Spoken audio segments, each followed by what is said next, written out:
तो बाबा साहब ये भी कहते थे कि जुर्म करने वाले से जुर्म सहने वाला ज़्यादा गुनहगार होता है। तो मेरे अंदर तो बाबा साहब का खून है। मैं बाबा साहब डॉक्टर अंबेडकर की बेटी हूँ, उनका खून मेरे अंदर है। तो मैं तो चुप नहीं बैठ सकती, मैं कैसे शांत बैठ सकती हूँ जब बाबा साहब ने हम महिलाओं के अधिकारों के लिए, भारत देश की तमाम महिलाओं के अधिकारों के लिए अपने कानून मंत्री का पद त्याग दिया था। तो ये तो एक छोटा सा पद है। नमस्कार दोस्तों, जय भीम। मैं सुरेश आप सभी का एक बार फिर से बहुत बहुत स्वागत करता हूं। दोस्तों, आज हमारे बीच में हैं निशा बांगरे जी और आमला पूरे देश के अंदर में आज इसकी चर्चा हो रही, कहीं ना कहीं सुर्खियां बन गई है। निशा बांगरे जी ने अपना जो इस्तीफ़ा है वो दे दिया है। आपको जानकारी दे दूँ, इसके पहले ये डीएसपी थी इसी आमला में और बैतूल ज़िले की ये डिप्टी कलेक्टर रह चुकी हैं, भोपाल में भी रह चुकी हैं और मध्य प्रदेश का छतरपुर है ना मैडम, छतरपुर में ये एसडीएम थी और अभी हाल ही में इन्होंने इस्तीफा दे दिया। आखिर ये सारे क्या कारण है, क्या विवाद है, इस विषय पर बात करेंगे। मैडम, सबसे पहले तो आपका स्वागत है। बहुत बहुत धन्यवाद। नमस्कार, जय भीम जी। मैडम, सबसे पहले तो मैं यही जानना चाहता हूँ, बहुत सारे लोग बताते हैं कि आपने इस्तीफा दे दिया और बहुत सारी चर्चाएँ होती, बहुत सारी मीडिया में खबरें आती हैं। मैं आपसे ही जानना चाहता हूँ, आखिर क्या ज़रूरत पड़ गई थी इस्तीफे की? क्योंकि व्यक्ति इतने बड़े मुकाम पे पहुंचता है, उस मुकाम को आपने एक झटके में छोड़ दिया, क्या कारण है? देखिए, आपने मेरा इंटरव्यू कुछ साल पहले लिया था, तब मैंने आपको बताया था कि हम लड़ रहे हैं अपने स्वाभिमान के लिए, है ना। ये नौकरी पद ये मेरे लिए मायने नहीं रखता है। मैंने आपसे तब भी कहा था, क्योंकि हमने बड़ी मुश्किल से हमें मानव होने का जीवन मिला है और पशुओं से भी बदतर जीवन जब समाज का था, उससे उठकर आज हम जो प्रशासनिक व्यवस्थाओं में आए हैं। तो मेरा सपना हमेशा यही रहा है कि हम जो हमारे महापुरुष रहे हैं, जिन्होंने संविधान की रचना की, उन्होंने भारत देश को किस तरीके से बनाना है, वो एक सपना देखा था। तो वही सपना जो है, जो हमारे संविधान में लिखा हुआ है, उसी को साकार करना भी मेरा सपना रहा है। इसीलिए मैं एक मल्टीनेशनल कंपनी में इंजीनियर होने के बाद भी उस नौकरी से मैंने इस्तीफ़ा देकर जो है वो प्रशासनिक अधिकारी बनने का प्रयास किया और मुझे सफलता मिली। मेरे दिमाग में हमेशा यही रहा कि हर एक व्यक्ति को जो है, पंक्ति के अंतिम व्यक्ति तक हमारी सामाजिक व्यवस्थाएं जो हैं वो जो सकारात्मक होनी चाहिए। हमारे जितनी भी प्रशासन की योजनाएं हैं वो वहाँ तक पहुँचनी चाहिए। यानी कुल मिला के जो संविधान की प्रस्तावना में लिखा है कि हर एक व्यक्ति को गरिमा से जीवन जीने की आज़ादी इस देश में होनी चाहिए, उसको धार्मिक स्वतंत्रता, हर तरह की जो अधिकार हमारे संविधान में हैं वो सभी होने चाहिए। तो यही हमेशा जब मैं दूसरों के लिए सोचती थी, और इस आप जानते हैं 25 जून को मेरे मकान का उद्घाटन था और उसमें हमारे मेहमान आने वाले थे, सर्वधर्म प्रार्थना होने वाली थी, भगवान बुद्ध की अस्थियां आई थी। तो इतने सुंदर कार्यक्रम को, जो एक धार्मिक कार्यक्रम था, सर्वधर्म का कार्यक्रम था, उसको रोकने का काम किया गया शासन प्रशासन के द्वारा। तो और मुझे उस कार्यक्रम में उपस्थित ना होने के लिए शासन से जो है लिखित में आदेश मिला। तो आप ये बताइए कि ये कहाँ का न्याय है कि हम अपने ही घर के उद्घाटन में सर्वधर्म प्रार्थना में उपस्थित नहीं हो सकते। और भगवान बुद्ध की अस्थियां, जिनसे मेरी धार्मिक आस्थाएं जुड़ी हैं, क्योंकि हम सभी मध्यम मार्ग को मानने वाले हैं। मैं भगवान बुद्ध को इसीलिए मानती हूँ क्योंकि उन्होंने एक जीवन जीने की कला सिखाई है, एक मध्यम मार्ग दिखाया है। अगर उस धार्मिक आस्था को ठेस पहुंच रही है, मैं अपने परिवार के साथ उपस्थित नहीं हो सकती। कार्यक्रम को ऑर्गेनाइज जो है वो गगन मलिक फाउंडेशन ने किया था, मेरे हस्बैंड उसमें कन्वीनर थे। तो अगर उस कार्यक्रम में उपस्थित होने से मुझे रोका जाएगा तो ये तो मेरे संवैधानिक अधिकारों का हनन है, मेरे धार्मिक आस्थाओं को उससे ठेस पहुंची है। तो अगर मैं दूसरों के लिए लड़ने की बात करती हूँ और मैं अपने अधिकारों के लिए नहीं लड़ सकती, तो फिर मेरे इस पद पे रहने का कोई मुझे औचित्य समझ में नहीं आता था। इसीलिए मैंने इस पद से इस्तीफ़ा दिया और पद मेरे लिए कोई मायने नहीं रखता। मैं बिना पद के भी वो कार्य कर सकती हूँ जो मेरे उद्देश्यों में है। लेकिन आपने कैसे हिम्मत जुटा ली इस्तीफा देने की, मुझे समझ नहीं। देखिए, मैंने अभी आपको बताया कि पद मेरे लिए मायने नहीं रखता है। मैं इंजीनियर थी, फिर डीएसपी बनी, फिर डिप्टी कलेक्टर, और मुझे मालूम है कि जब हमारे पास एक सकारात्मक सोच होती है, एक शक्ति जो है मुझे मेरे माता पिता से, मेरे परिवार से, मेरे गुरुजनों से और जो जिन महापुरुषों को पढ़कर और उनके को अपना आदर्श मान के जिस तरीके से मैं पली बड़ी हूँ, तो मुझे मालूम है कि जब मेरे उद्देश्य पॉजिटिव हैं, मेरे इंटेंशंस पॉजिटिव हैं, तो फिर कुछ भी जो है गलत नहीं हो सकता। ये शक्ति वहीं से मेरे पास आती है, ये शक्ति मुझे समाज से मिलती है, ये शक्ति मुझे आमला, सारणी, बैतूल के निवासियों से मिलती है। ये सभी मेरे जिन्होंने मुझे एक बेटी की तरह स्वीकारा है, मुझे बहन की तरह मानते हैं, तो ये शक्ति मुझे इनसे मिलती है, मुझे लोगों से वो शक्ति मिलती है। और एक प्रकृति जो हमें देती है, जो एक सकारात्मक विचार होने के कारण जो सकारात्मक ऊर्जा आसपास रहती है, तो वो शक्ति मेरे पास मुझे लगता है कि मुझे मेरे परिवार के माध्यम से, है ना, माता पिता, हस्बैंड और सभी लोगों के माध्यम से मुझ तक पहुंचती है। और मुझे पूरा विश्वास है कि हम ज़रूर आगे अपने जीवन में जो भी हमारे उद्देश्य हैं संविधान के को साकार करने का, वो ज़रूर पूरा होगा। जी जी। जो अभी सर्वधर्म की सभा आपने कराई थी आमला में, आपने एक अच्छा संदेश देने का प्रयास किया कि सभी धर्म के लोग आएँ, और आपने जिस प्रकार से तथागत बुद्ध की जो अस्थियाँ उसका दर्शन भी खुद भी किया और आमला के लोगों ने भी किए। लेकिन आप मध्य प्रदेश में हो रही घटनाएं, जैसे आदिवासी सीधी कांड जो हुआ, उसका जिक्र करने में भी हमें बहुत ही घृणा महसूस होती है। उसी प्रकार से सिवनी में एक आदिवासी के साथ जो मॉब लिंचिंग हुई, नेमावार की जो घटना हुई, इस प्रकार की कई घटनाएं होते रहती हैं। तो वो सब देखकर आपको क्या लगता है, जब आप एक प्रशासनिक पद में भी रही हैं और अभी उसको देखकर आपको कैसा लगता है, जबकि आप सर्वधर्म समभाव की बात करती हैं, आप चाहती हैं कि शांति बने, तो इस दौरान में ये घटनाएं घटित हो रही हैं, इसको कैसे रोका जा सकता है? तो देखिए, मेरा उद्देश्य तो हमेशा से यही है कि सभी धर्मों के लोग भाईचारे से रहें, क्योंकि सभी धर्मों का सार भी यही है और संविधान भी यही कहता है कि हम आपसी भाईचारे से रहें। तो अगर हमारे अंदर मानवता जागृत हो जाए, चाहे हम किसी भी समाज के हों, किसी भी धर्म के हों, किसी भी प्रदेश के हों, किसी भी जाति के हों, किसी भी लिंग के हों, अगर हम एक दूसरे के प्रति सम्मान हमारे अंदर पैदा हो जाए और एक दूसरे का हम सम्मान करके भाईचारे के साथ अगर रहने की भावना हमारे अंदर आ जाए, यानी कि इंसानियत हमारे अंदर आ जाए, तो मुझे लगता है कि ये सारी घटनाएं नहीं होंगी। और आज हम उन सारी चीज़ों से दूर जा रहे हैं जो इस तरह की घटनाएं हमारे सामने आ रही हैं। तो ये बड़ी ही शर्मनाक है कि मानवता शर्मसार हो रही है, हम किस तरफ जा रहे हैं। इसीलिए ज़रूरी है कि हम अपने बच्चों को किताबी ज्ञान देने के साथ साथ आध्यात्मिक ज्ञान भी दें, उन्हें मॉरल रिस्पॉन्सिबिलिटीज़ भी सिखाएं कि हमारे एक दूसरे के प्रति, इस समाज के प्रति, देश के प्रति, प्रकृति के प्रति हमारी क्या जिम्मेदारियां हैं। हम सिर्फ सीमित मानसिकता के साथ रहकर ना सोचें कि सिर्फ हम अपने परिवार यानी कि अपने बच्चों और माता पिता तक ही सीमित रहें। तो ये मुझे लगता है कि हमें अपनी शिक्षा प्रणाली में ये चीज़ लाने की और उसको इम्प्लीमेंट करवाने की ज़रूरत है। ये हमारे शिक्षकों की जिम्मेदारी है, ये सभी माता पिता की जिम्मेदारी है कि हम अपने बच्चों को ऐसे संस्कार दें कि इस तरह की घटना ना हो। और ये वाकई में बहुत दुखद है। एक अधिकारी होने के नाते मुझे बड़ा दुख होता है जब मैं ये सारी चीज़ों को देखती हूँ, और यही सारी चीज़ें मुझे ताकत देती हैं कि हमें आवाज़ उठाने की जो हमारी स्वतंत्रता है, जो संविधान ने हमें दिया है, तो उसको हमें मुखर करना चाहिए।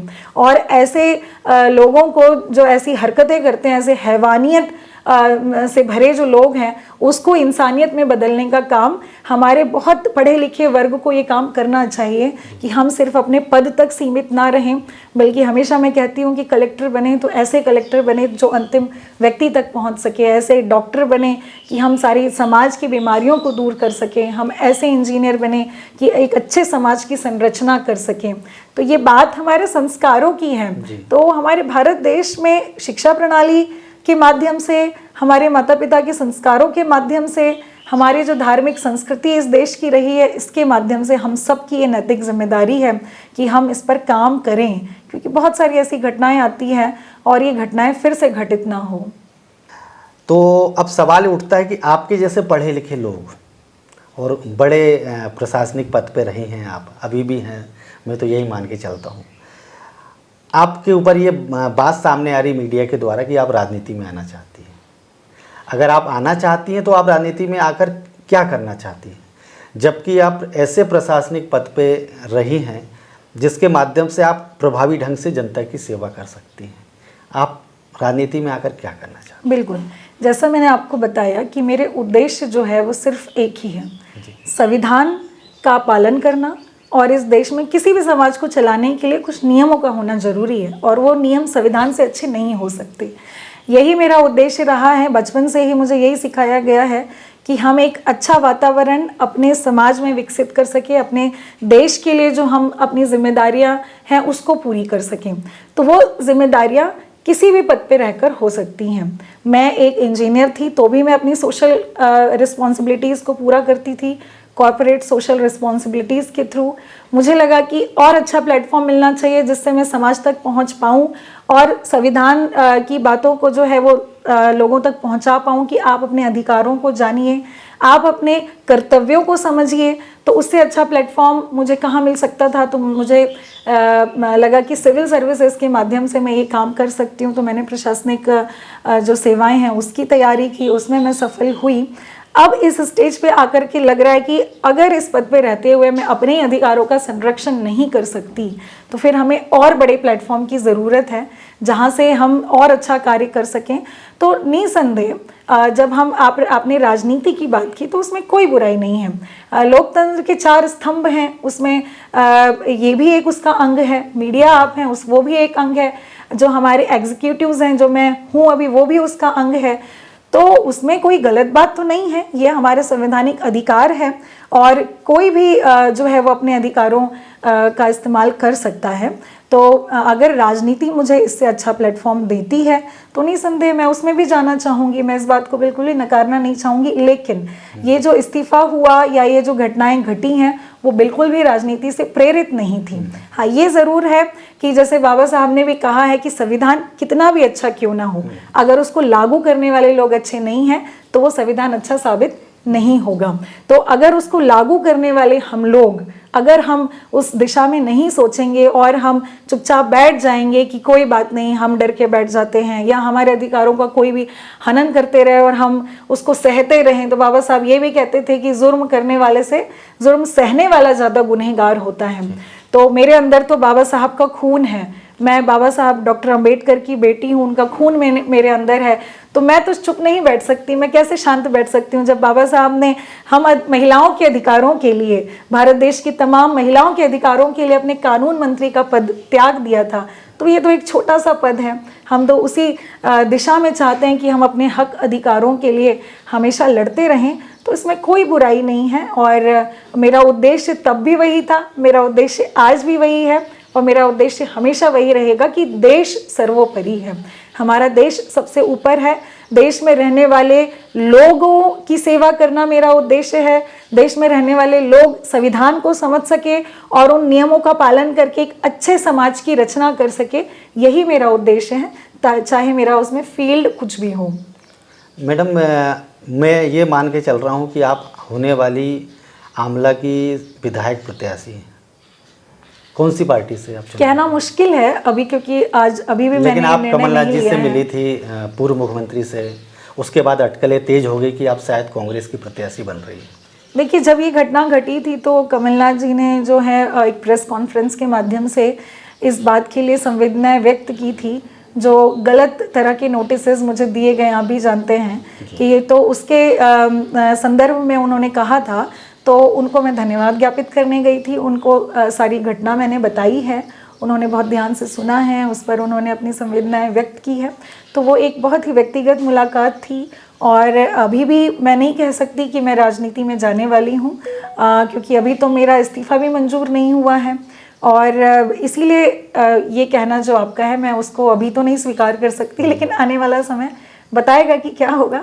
फिलहाल मैं कुछ नहीं कह सकती। मान लीजिए कि आप राजनीति में जा रही हैं, किसी भी पार्टी से चुनाव लड़ रही हैं, तो ऐसा मैं मतलब कल्पना करता हूं कि आप चुनाव लड़ने वाली हैं, तो मैं आपसे ये जानना चाहता हूं कि आमला विधानसभा की जनता आपको क्यों मौका दे? देखिए, मेरी पहली पोस्टिंग बैतूल में रही, इत्तेफाक से, है ना। पूरे मध्य प्रदेश में बैतूल ज़िला मुझे मिला और उसमें भी आमला में मुझे जो है चुनाव करवाने का मौका मिला। फिर मैं यहाँ SDM भी रही और एज अ डिप्टी कलेक्टर भी मैंने आमला में बहुत सारे कार्य यहाँ पर वैक्सीनेशन या जो भी प्रशासनिक दायित्व होते हैं उनका निर्वहन बहुत ही ईमानदारी और समर्पण के साथ किया। और जब मैं यहाँ के लोगों से रूबरू हुई तो मुझे ऐसा लगा कि मेरे अपने ही लोग हैं और लोगों ने भी मुझे अपनाया। जब मेरा यहाँ से ट्रांसफ़र हुआ तो एक बेटी को जिस तरह से विदाई दी जाती है अपने घर से, उस तरीके से मुझे विदा करके यहाँ भेजा और ये कहकर भेजा कि आपका मायका है तो आप यहाँ आते रहिएगा, आप हमेशा यहाँ से जुड़े रहिए। तो जो स्नेह, जो प्यार और जो सम्मान दुलार मुझे बैतूल से मिला, आमला, सारनी और पूरे ज़िले से मिला, तो उसके लिए तो मैं चाहती हूँ कि मैं उस कर्ज़ को वापस करूँ। क्योंकि जब हम एक अधिकारी बन के आते हैं तो आप देखते हैं कि अधिकारियों का रौब कैसा होता है, आप जानते हैं। लेकिन मुझे हमेशा उन्होंने एक बेटी और परिवार की तरह देखा, तो मुझे बहुत अच्छा लगा कि ये जो प्रेम लोगों ने मुझे दिया है मैं उसको लौटाऊं वापस। और मुझे लगता है कि यहाँ की जनता जो है वो मेरे उद्देश्यों से, मेरे जो विज़न है और जो मैं कल्पना इस देश के लिए करती हूँ उसके साथ वो भावनाओं से जुड़ी हुई हैं। ये कोई ऊपरी सतह वाली बात नहीं है, वो भावनाओं से, वो संवेदनाओं से, वो दिल से, हृदय से मेरे साथ जुड़ी हुई हैं। और इसीलिए आप देख सकते हैं जब 25 जून को हमारा कार्यक्रम हुआ, मेरे मकान का उद्घाटन हुआ, तो हज़ारों की संख्या में जो आमला बैतूल के लोग हैं वहाँ उपस्थित हुए मुझे आशीर्वाद देने के लिए। तो वो उसका प्रमाण है कि हम एक दूसरे से कितने स्नेह के धागे से, मैं यहाँ अपने भाई बहनों से, अपनी माताओं से जुड़ी हुई हूँ, यहाँ के बच्चों से जुड़ी हुई हूँ। बच्चे प्रेरणा लेते हैं। जबकि कार्यक्रम को रोकने का शासन ने पूरा प्रयास किया, हर तरह के जो जितने भी अफवाहें फैलाई जा सकती थी सब कुछ किया, लेकिन उसके बाद भी आप देख सकते हैं कि आमला की जनता, बैतूल की जनता जो है वो सत्य के साथ खड़ी है। और सत्य परेशान हो सकता है लेकिन पराजित नहीं हो सकता। तो हम एक दूसरे से भावनाओं से जुड़े हैं, सत्य से जुड़े हैं। इसीलिए मुझे लगता है कि आमला की जो जनता है उन्होंने मुझे अपनाया है और मैं हमेशा जो है उनकी ऋणी रहूँगी। मैं आपसे आखिर में ये जानना चाहता हूँ, आपने इस्तीफ़ा दिया और वो जो कार्यक्रम आप कराना चाहती थी उस कार्यक्रम को कहीं ना कहीं रोकने के लिए या उसमें व्यवधान डालने के लिए शासन और प्रशासन की ओर से काफ़ी प्रयास किए गए। उसके बावजूद जो कार्यक्रम फिर भी आप लोगों का हो गया, सफल हुआ, ऐतिहासिक कार्यक्रम कहा जा रहा है। अभी भी क्या आपको इस प्रकार की कोई परेशानियों को सामना करना पड़ रहा है? बिल्कुल करना पड़ रहा है। जैसे मैंने इस्तीफ़ा दिया तो 4 नोटिसेस मुझे मिल गए। बहुत मतलब कुछ भी ऐसा नहीं था जिसमें जैसे कोई गंभीर आरोप हो, जबकि ऐसा रोकने के लिए, सिर्फ रेजिग्नेशन को रोकने के लिए इस तरह की चीज़ें हुई। और आज भी जो है मेरा इस्तीफ़ा नहीं स्वीकार किया गया है, उसका कारण आप समझ सकते हैं। और मुझे लगता है कि और भी कुछ न कुछ जो है चल रहा होगा कि किस तरीके से परेशान किया जाए। तो मैं तो यही कहूँगी कि एक अनुसूचित जाति की महिला को जिस तरीके से प्रताड़ित किया जा रहा है शासन और प्रशासन के द्वारा, ये बड़ा ही दुखदाई है। और आप देखते रहिए कि अभी आने वाले समय में और क्या क्या होता है। ये तो शुरुआत हुई है। मुझे लगता है कि आने वाले समय में तो आप और देखेंगे कि किस तरह के नोटिसेस या क्या मिलेंगे। मुझे तो अपने आप को मैं सुरक्षित भी महसूस नहीं करती हूँ और मेरा परिवार भी नहीं महसूस करता है कि हम लोग सुरक्षित हैं या हमारे साथ आने वाले समय में और क्या प्रताड़ना होगी। लेकिन हम तैयार हैं, हमें उससे कोई भय नहीं है, हम रुकेंगे नहीं, हम डरेंगे भी नहीं, हम उसका सामना करेंगे। लेकिन ज़रूर कुछ ना कुछ जो है मुझे रोकने का प्रयास शासन प्रशासन करेगी आगे भी। कि जब एक इतने प्रभावी अधिकारी, उनके साथ जब ऐसा हो रहा है तो प्रदेश की काफ़ी लाखों करोड़ों ऐसी महिलाएं हैं या ऐसे जो वंचित शोषित तबके के लोग हैं, उनके साथ क्या हो रहा होगा? इसके पहले कभी आपने ऐसा सोचा था क्या? बिल्कुल सोचा है। जब मैं छोटी थी तो मेरे अंदर आज ही भावना इसीलिए ही है कि मेरे माता पिता ने वो चीज़ मुझे दिखाई है कि किस तरीके से गाँव में लोग आज भी रहते हैं, किस तरीके से इंटीरियर एरियाज़ में शिक्षा से वंचित बच्चे रहते हैं।